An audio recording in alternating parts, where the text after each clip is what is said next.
and welcome to the Convex Conversation with me, broadcaster Helen Foss-Beru. Today's guest is the proud reigning champion of BBC One's Strictly Come Dancing. Carlos lifted the glitter ball with his celebrity partner, footballer and Lioness Karen Carney, OBE, at the grand final, having been on an emotional journey together. Karen and Carlos!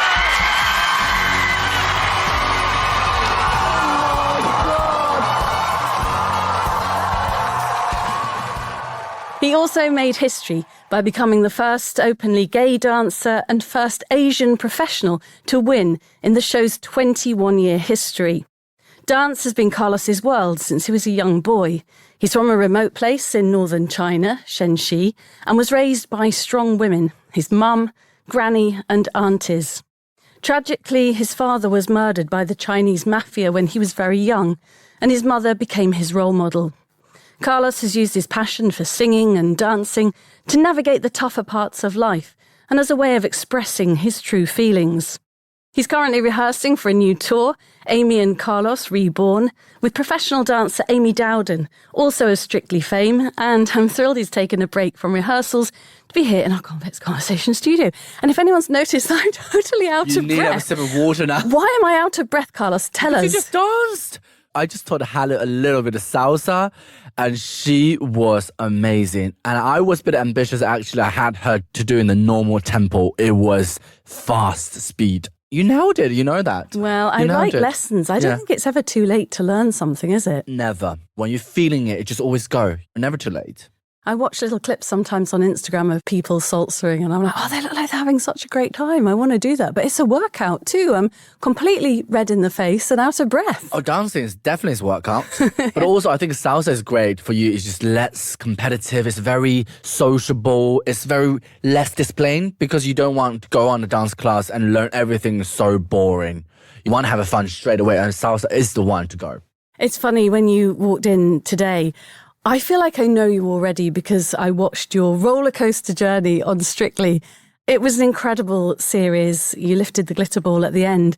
What was the series like for you? Tell us a bit about the journey that you and your wonderful partner, Lioness Karen Carney, went on. We had such whirlwind journey, me and Karen. And when we first paired up, I have a stereotype of a sports person, are far from dancing and singing sort of theatrical performances, you know?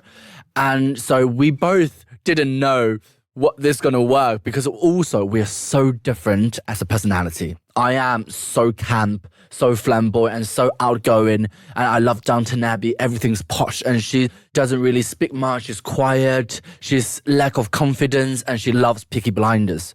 But Karen, she works so hard on every single level, and she was the most proud student I could ever ask for.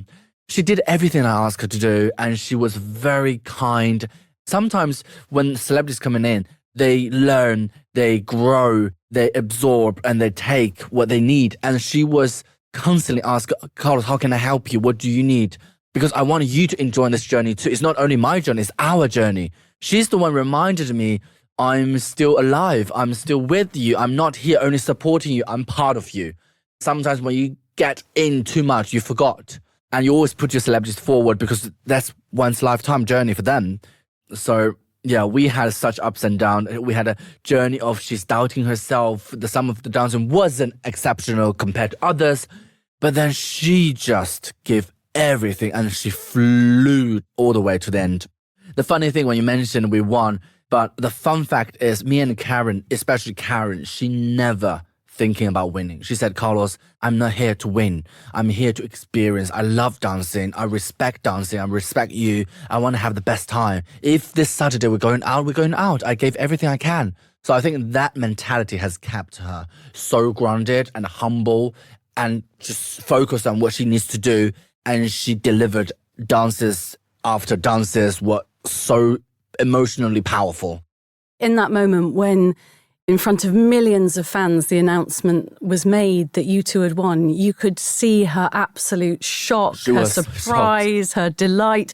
What was it like emotionally for you? What are your memories of that moment when you heard your names as the winners? There's a funny story, actually. We had a little conversation right before the announcement. We stood there in line-up waiting for the results, and I said to Karen, Karen, I'm nervous. She said, why are you nervous? I said, because I want to win at this point, yeah?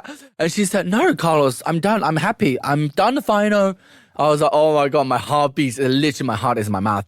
And then when our names got announced, I think the whole world was stopped in that moment. We hugged, and I couldn't believe we won. And I couldn't believe she won as first Lioness footballer to make to the final and to lift that glitter ball. She made history with the fact that she never expected she could win. So it's life-changing moment, and you felt in that moment you won not only because of you two are having great relationships, you two are good, but also you had a whole nation on your back and wanting you to win, to lift that glitter ball. That was most powerful things that I've ever experienced. She's obviously very competitive because she's in elite sport. She's used to being watched by millions of football fans on a pitch. I would imagine Strictly Come Dancing was very, very different, learning to dance as opposed to being a footballer. It's a different kind of being watched, isn't it? You've trained all your life to be on that pitch at that kind of level, where I think the celebrities really do open their hearts, and you're taking quite a big risk coming in as an absolute beginner. What are the nerves that celebrities face on that front, even if they're used to being seen by the public, whether they're actors, footballers, whatever they do for a living? Strictly is something that's completely different what you do. For example, so many famous people come in, they had a huge gig, had millions of audience watching them, but because they come in to do something they don't familiar with, they are naked in a way, and to learn something they never knew before, and to be judged, and to learning a dance in such short period of time, and have to pull out the performances, learn the step, the costume, everything. It's just a lot of pressure on them, and a self-doubt, and sometimes they connect with themselves, I think, the most at that moment because they're most vulnerable. They expose themselves in the most raw way. But with Karen, she has something tremendously inspiring. Like, she has no fear. She doesn't let herself down. She's like, I'm going out, I'm going to give everything. And whatever happens on the floor, I will accept it. I will keep going. I think that's something really, really carried her through the journey, because otherwise you would be defeated, because you're doing something you're not confident with, you're not good at, and you're going out, being judged, being watched. You are so easy to go down to the other end and not coming back. Your confidence get knocked. But she knows the reason why she's being on the show. She wants to gain the confidence. And my job is to help her to having the best ability, opportunity to gain her confidence. She was also very open about the fact that she has Scheuermann's disease, which is like a curvature of the spine. And you, as her trainer, as her professional, you had to work with that as well. But she was very open about that, wasn't she? And the difficulties that could cause her, yet overcame it all. It's very inspiring of her. She actually spoken out, make people realize more, and with people who ever had the same problem with her, to feel the same. But the first few weeks when we did ballroom was hard. Because of her Scheuermann disease, she can't physically going backwards in the ballroom shape. You have to really lean back to a diagonal. She can't. I try to push her, she can't even breathe. Then I just have to figure out in what way I can create the same amount of the look, but with other function skills. So we're trying to bend knee more and don't lean back from the back, but lean back from the lower back. So trying to avoid in her spine. But she was amazing. She worked so hard in the couple of few weeks. I think one of the weeks I got really emotional because she couldn't stop rehearsing, practicing. And she says, Carlos, I really want judges to see I'm improving. Even though I got Scheuermann disease, I got a little problem on my back, but I still want to have a little change. Even just a little. I want to prove that I can. And she practiced nonstop. Even though sometimes I have lunch break, she's still practicing. That's why on the Saturday night I got emotional. I've never seen anybody work so hard like her, and she deserves everything she had. And your role is far more than teacher. I think you, as the professional, I think you wear many different hats during that 8 hours a day or however many hours you spend in the rehearsal studio. I think I can speak for all of the professionals on the show. We are dancers on the show. We are teachers on the show, but sometimes when we paired up with our partner, we realize we're not only the dancer and teacher, we can be a therapist.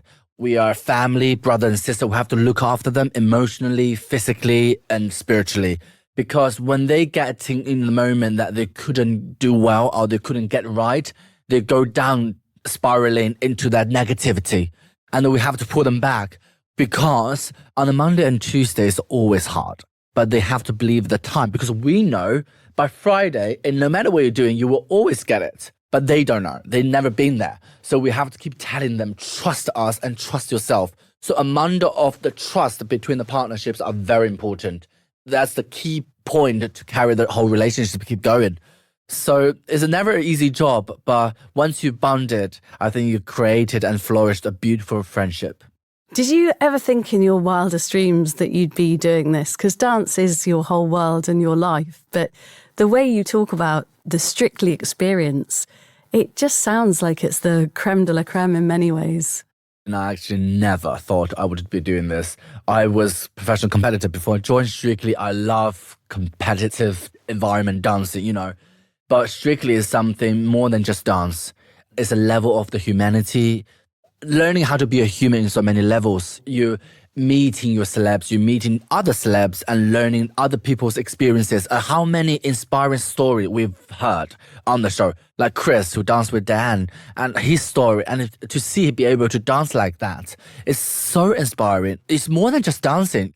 It's so much more depth that we need nowadays. That's why Strictly is so inspiring and so popular, because they are dancing, yes, but also there's so many stories, like Karen's, the journey that she had. We know his journey is a very cliche word, but she definitely had a journey that really inspiring people. Make every footballer girl say, I can not only play football, but also I can dance at the same time.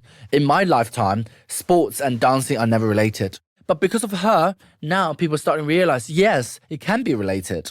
I think the program's changed. I think in the early days of Strictly, I think it was more about let's find a celebrity, let's teach them to dance. And I think now it's more about storytelling. It's watching somebody evolve through the process. Absolutely. And I think that's what the public really enjoy as well when they watch. Because they want to find something to connect. Yeah. They want to find something to be able to tell their stories too, because through one of the celebs or one or two other stories, they feel, I've been there, I know that, but I didn't got the opportunity to spoken out. Nobody really hearing me. But because of Karen, I know the Sherman disease. Because of Chris, I know how hard they're working. It's very, very inspiring program. Even I got inspired every single day just by working alongside my professionals, all the celebrities. You see how hard they're working. And it's very easy to look at very successful people like Karen to think that could never be me. But it's not until you get to know them through a programme like Strictly that you realise the adversity that she's overcome or whatever various celebrities have gone through. People at home can then identify, and the world doesn't seem that perfect celebrity world that I think sometimes we're in danger of thinking, oh, it's all right for them because they're a top footballer or they're a top actor or whatever. But it's a brilliant, brilliant format. Of course, it's going to change now. You were the winner in the last of the Tess and Claude era, which must have been emotional too, given that was their last final, wasn't it, your final? Me and Karen was saying we were so lucky. Not only we won Strictly, but also we won the last era of Tess and Claudia. So we will always be remembered. And them two are such icon and such pair and did incredible job. We miss them. We'll find out later today, actually, who the new hosts are, and you'll go on a completely new story in the autumn because you're in the next one, so it'll be different for you. But the glitter ball isn't the only memento that you and Karen share, is it? No, she says being cheeky. We had a matching tattoo. My one is on my arm. Oh, so little it's butterfly. Wow. Yeah, the reason why it's butterfly is on the week one of we just paired up in the training room, I went on the Karen's and Jill Scott's podcast. And I said to Jill, I don't know how far we're going to go in this competition, but my goal is to transform Karen from caterpillar into a butterfly. And I want her to feel beautiful, graceful, elegant in the end of her journey. Doesn't matter how long this journey is going to be. And then Jill says, if you win, when you win, you guys should have butterfly tattoo. We were like, week one, we're like, sure, we're going to win. Yes, we're going to have a tattoo as a joke. Because we never, not in a million years, we thought we were going to go that far, let alone to win. And when we did one, me and Karen was like, oh, promise is promise. We're going to get the tattoo. And for a beautiful memories, I'm so glad that I had it. Look, it's so beautiful. It's beautiful. And presumably you've made a friend for life in Karen, have you? Oh, I definitely have. Yeah. We even chatting yesterday. Yeah, she's coming to see me and Amy on our tour. Oh, I know. So you're rehearsing at the minute for your tour. You're just about to go on the road with Amy Dowden, another Strictly Professional, another very inspirational lady. Exactly. Tell me a little bit about the tour. It's Amy and Carlos Reborn. The reason why it's called Reborn is something that I had in my mind for a couple of years since I moved to the UK. Because Amy and I was very close friends. So I was trying to explain, I had this idea about Reborn. I feel like I'm being rebirthed, living in this country, doing the new job in telly. I had no idea that I could do telly because I'm actually terrified of speaking in front of people. I'm crazy in creative art atmosphere, but I'm frightened in the public spoken space and also speaking English. So career stuff, and I says to her, and while I was talking to her, and she's a great example. She has battled so many difficulty and challenges in her life, cancer diagnosis and Crohn's disease, and she never give up. She always fight back. She's a great example for this title. Then we decided to do tour together, but also, it's great to dancing with your best friend rather than somebody you hate. So we've been very lucky and dancing through so many different styles to the music that we love. It's very, very personal, emotional story. What story are you telling? Is it yours and Amy's? Are you telling some of your story from China? Exactly. I'm telling how I moved and grew up as a single child with a single mum. And moving to the UK, how I transformed myself, how I accepted myself, how the country has accepted me and welcomed me in the best way they can, have really encouraged me to be who I am, to find true self. And with Amy, it's feel number that she had her cancer journey. The music was beautifully, beautifully produced by the greatest music director. And also our friendships and also some of the Strictly numbers we've done on the show that has really just highlight our Strictly journey. And with a lot of ups and downs, it's a roller coaster journey, but we want people coming to feel uplifted, knowing it doesn't matter where you are and what you've been through. Just have to believe in yourself, allowing the time to heal. And we live in a world where we need a lot of hope and love. So that's the number that we want to share from our personal story. I think it's the most personal story yet that me and Amy both are telling on this show. So hopefully people feel connected, feel inspired, feel not alone on their own, because we are here and we experience exactly the same with what you experienced. Even though, doesn't matter if we're on telly, we are people on TV, television, but we still go through what you go through. But just believe in yourself and never give up. It's a very beautiful and optimistic way to tell a story, however hard that story might be in parts, through movement, through singing, through dance, through allowing people to come and see you, opening up your hearts and hopefully letting them go away feeling uplifted. It's quite beautiful that movement can do that, isn't it? I actually read the sentences said, to be or not to be is no longer the question. Without music and the dancing, what we are. So music and dancing, I think, is the most gorgeous tools or the way of expression for a human to have. So we are very lucky to be in that position that we are able to using the music and dancing to express ourselves, our life, to inspire people and to bring joy into people. It's the best life. Looking back when you were growing up in a very remote part of China, do you think that's how, as a young lad, that you were expressing yourself through movement and dance and perhaps not even realising that that's what you were doing when you were little? Oh, no, 100% no. Where I grew up is Shanxi. It's a very small town. Back in the 90s, Chinese culture are having very strong opinions with the boys to dance. That's why my mom actually keeping pushing me to not dancing until 11, because I'm just a show boy. When I was like 4 or 5, I'm already jumping around, always the center of attention. If somebody has a birthday party or a wedding party, I'm always jumping around and dancing, performing. But my mom trying to ignore me. But I think to the point where she realized, I'm not really attracted to academic work in the school. Another way of saying I'm not really good. And she realized, he's not going to go to Oxford University. Great, Mum. And she Thanks, said, Mum. okay, then I'm going to send me to a different dance class to try out. But was that hard in China at that time if boys weren't encouraged to dance? Was that quite a big decision for her to push you in that direction at that stage? I guess so, because my family didn't want me to dance. No. In fact, my grandparents, they don't want me to dance because there's dances for girls. Boys don't dance. But yeah, I think she couldn't suppress the talent that I had, or maybe the passion. And she had to let me go to try it. And so she let me try it. And so here I am. And what was Shaanxi like in those days? Can you paint a little picture? I know it's northern China, isn't it? Long way from Beijing. What's it like? I can't imagine where you grew up. Oh, wow. The town that I'm growing up is a very, very old town. So growing up in my granny's front yard, we even have pigs. And we have horses on the main street and people selling stuff, on the back of the truck led by horses. And yes, animals. It's a very raw town. So I loved it. I loved the life that I had when I grown up. Everybody knows everybody because my surname is Gu, it's my mum's surname. So the whole village knows my family because my family is kind of a bigger family. They all know us. They all know me. It's amazing. I think it's the most happiest time in my childhood time, yeah. Really? Yeah. Wow. And you were surrounded by strong women, weren't you? Your grandmother, your mum, your aunties. What was that like? What kind of women are they? What's your mum like? I think I was very lucky to be able to brought up by those incredible women. Firstly, my mom, she was very unlucky. Her husband died just before I was born. But she was so content, so strong. She said, I'm not going to let my child to affected by the fact that he doesn't have a father.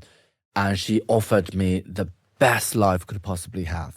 And she made me feel that I'm fully loved, surrounded by love.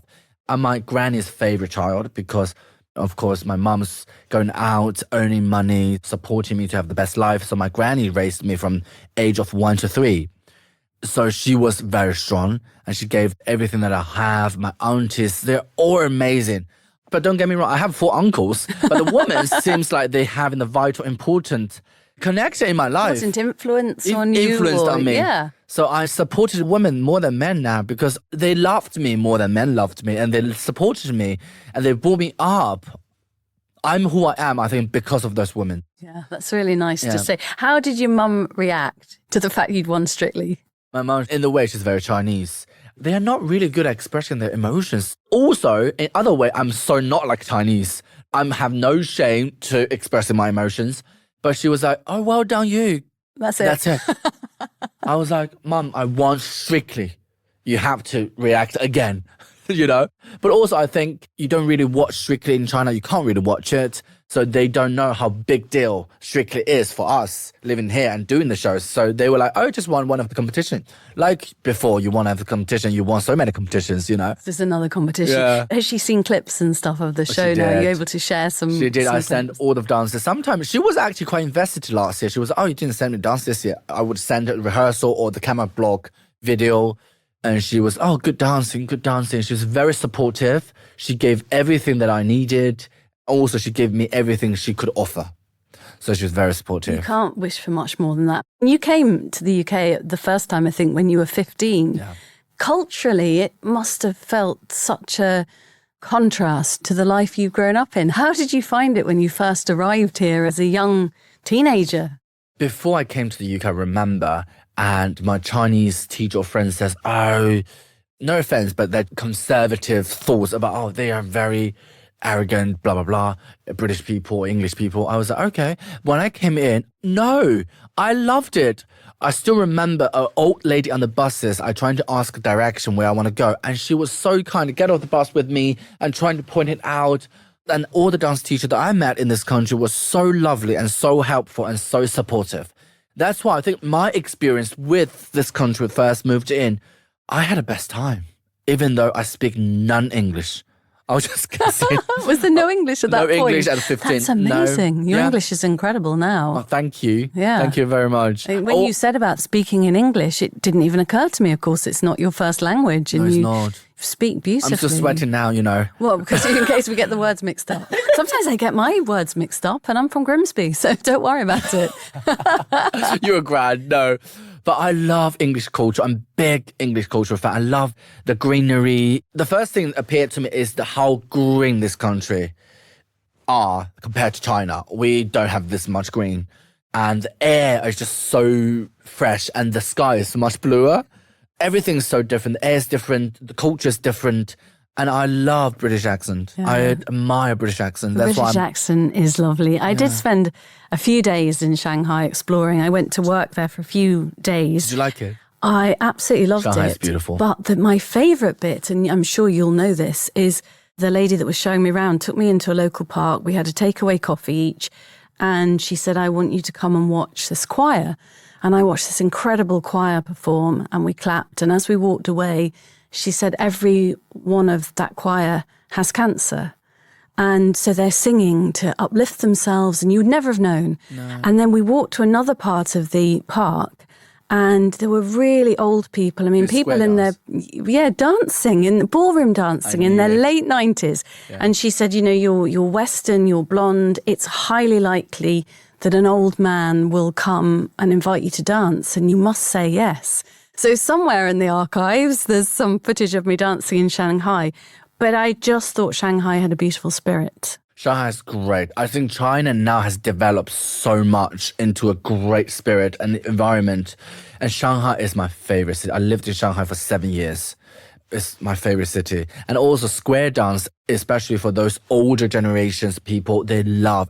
It's such a phenomenon in China. Everybody loves dancing, go on the square, partner up, doing waltz, doing tango. It's amazing. And so some cute. people were in their wheelchairs, being lifted out of wheelchairs and really frail, but coming to life.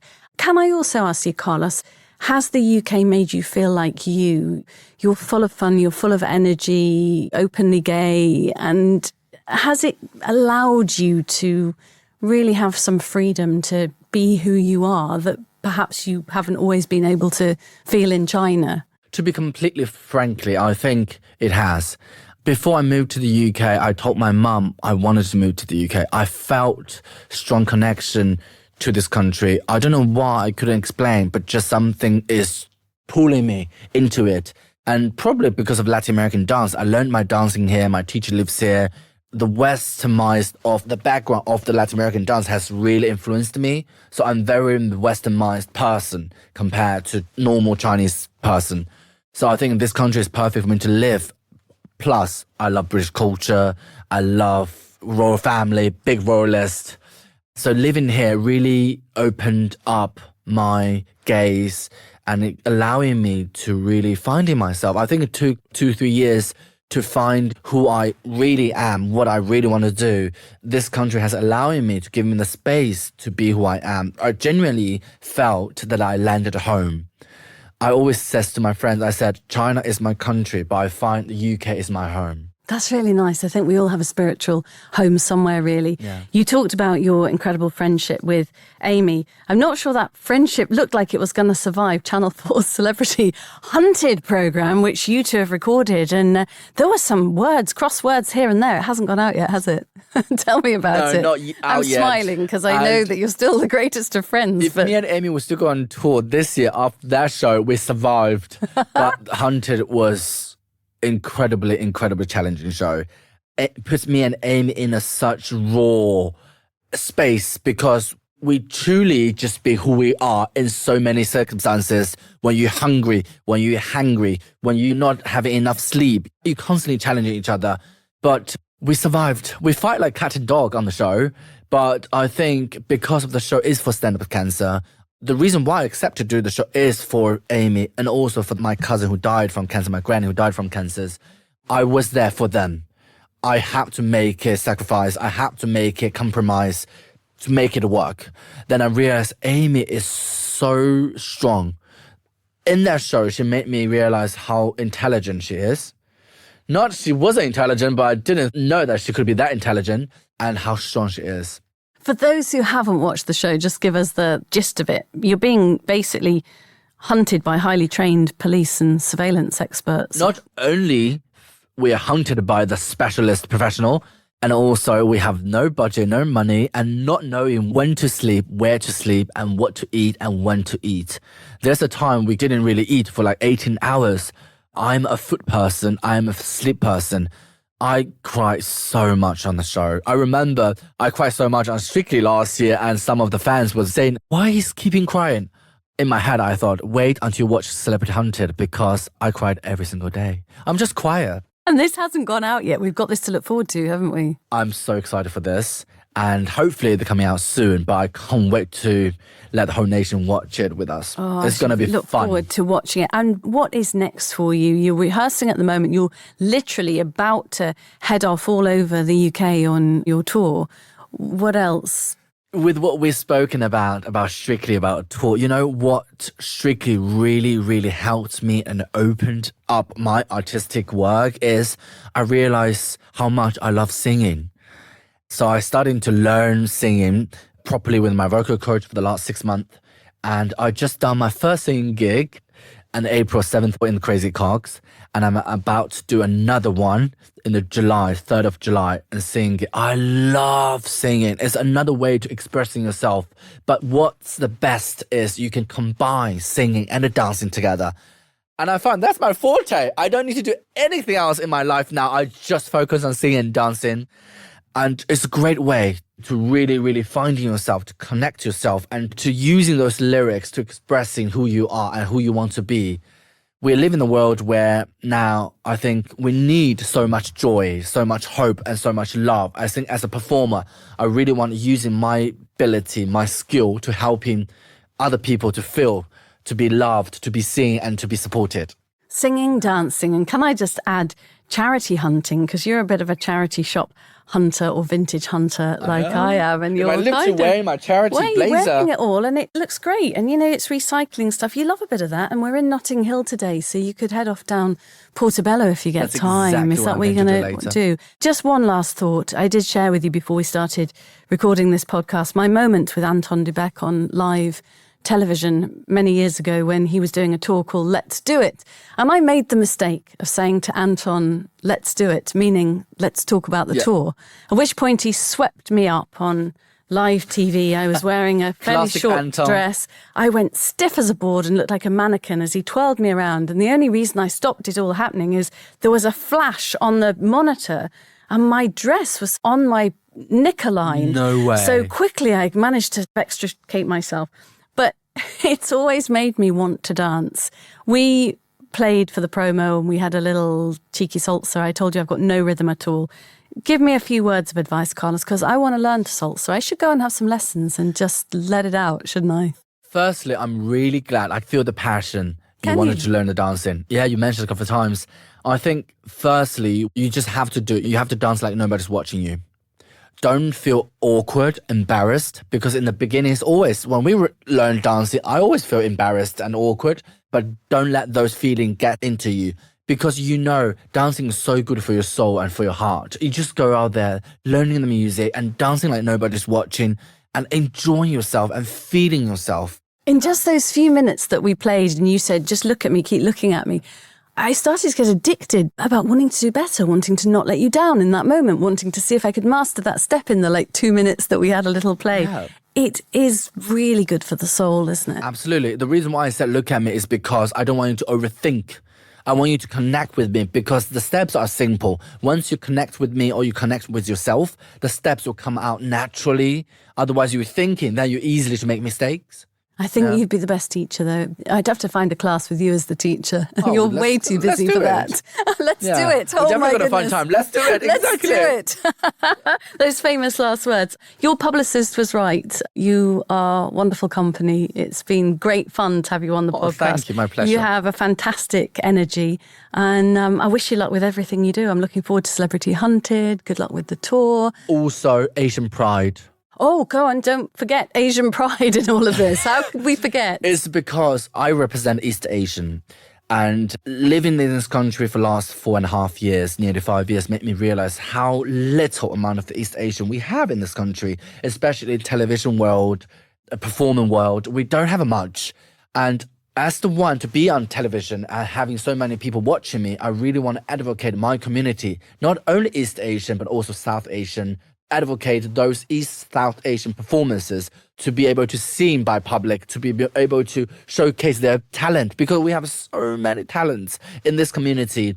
That's why I'm going to put up an event on the 24th of July during the London Pride to advocate LGBTQ plus community, queer community, all as well as general public, to showcase what East and South Asian community and performance can do. And where will that be? Where will you stage that? Will that be? I'm going to ask my agent. You're going to ask your agent. That sounds like a show.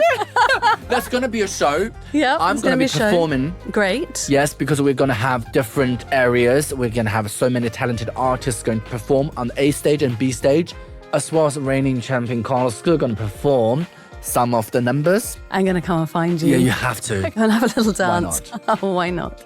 You've been listening to reigning, I love saying this, reigning Strictly Come Dancing champion Carlos Reborn, who caught him just as he's heading out on the road with fellow Strictly Pro and his great friend Amy Dowden for their Amy and Carlos Reborn tour. Download and subscribe to our series at convex.podbean.com or search The Convex Conversation on Spotify, Apple, or wherever you listen to yours. I'll be back next week with another great guest. I'm sure I won't be sultering with them if we're allowed to actually call it that.